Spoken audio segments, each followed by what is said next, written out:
எல்லோருக்கும் வணக்கம். நல்லதே நடக்கும். இன்று ஒரு மரம் சீரீஸில் இன்னைக்கு நம்ம பனைமரம் பற்றி பார்க்கலாங்க. நம்ம வரலாறை பற்றி தெரிஞ்சுக்கணும்னா சங்க இலக்கியங்களை படிக்கணும்.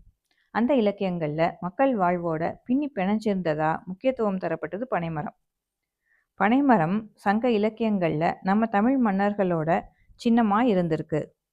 பழந்தமிழ் மன்னர்கள் படை வீரர்களுக்கு பனங்கல் கொடுத்த விபரம் புறநானூரில் இருக்குங்க.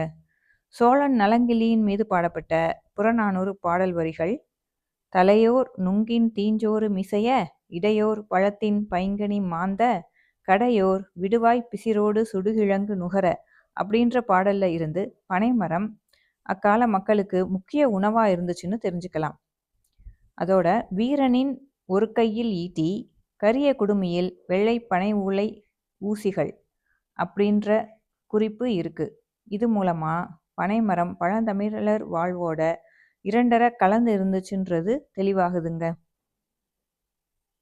பனைமரம் உணவுக்காக மட்டும் இல்லாமல் கல்வி, பொருளாதாரம், மருத்துவம், கைவினைப் பொருள்கள், விவசாயம், வாணிபம் அப்படின்னு எல்லாத்துலேயும் இடம் பிடிச்சிருந்தது. சங்க இலக்கியங்கள் முழுவதுமே பனை ஓலையில் தான் எழுதப்பட்டிருந்தது. அந்த கால பள்ளிகளில் கல்வி கற்கிறதுக்கு பயன்படுத்தினது பனை ஓலையும் எழுத்தாணியுமே. பனைமரம் பழந்தமிழர்கள் வாழ்வில் பொருளாதார முக்கியத்துவமும் பெற்றிருந்துச்சுங்க. அதனால் இதை கற்பக விருட்சம்னு அழைச்சாங்க. பனைமரத்தில் இருந்து ஆண்டுதோறும் பெறப்பட்ட பதநீர், நுங்கு, பனங்கிழங்கு, கருப்பட்டி, கொத்து ஓலைகள், நார்கள் மூலமாக ஆயிரக்கணக்கான குடும்பங்கள் வாழ்வாதாரம் பெற்றிருந்தாங்க. பனங்கல்ல விவசாயத்துக்கு உரமாக பயன்படுத்தினாங்க. அந்த காலத்தில் கருப்பு கட்டி அப்படின்ற சொல் தான் வழக்கத்தில் இருந்திருக்கு. வெள்ளம்ன்ற சொல் இருந்தது இல்லை. இது மூலமாக கரும்போட உபயோகத்தை விட பனைமரத்தோட உபயோகம்தான் அதிகமாக இருந்திருக்குன்றது தெரியுது. கருப்பு கட்டி சித்த மருத்துவத்தில் முக்கியமாக பயன்படுத்தப்பட்டுச்சு.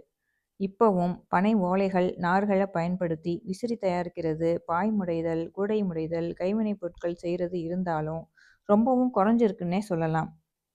சங்க இலக்கியங்களில் பழங்குடி தமிழர்களோட சின்னமாகவும் பனைமரம் இருந்திருக்கு. அதனால் பனைமர மதுவை ஐயனார் கடவுளுக்கு படைக்கிற திருவிழாவான மதுக்குடம் அப்படிங்கிற திருவிழா புதுக்கோட்டை, சிவகங்கை, ராமநாதபுரம் மாவட்டங்களில் கொண்டாடப்படுது.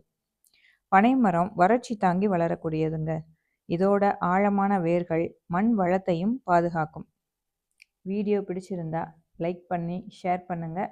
மறக்காமல் சேனலை சப்ஸ்கிரைப் பண்ணணும்னு அன்போடு கேட்டுக்கிறேன். நன்றி.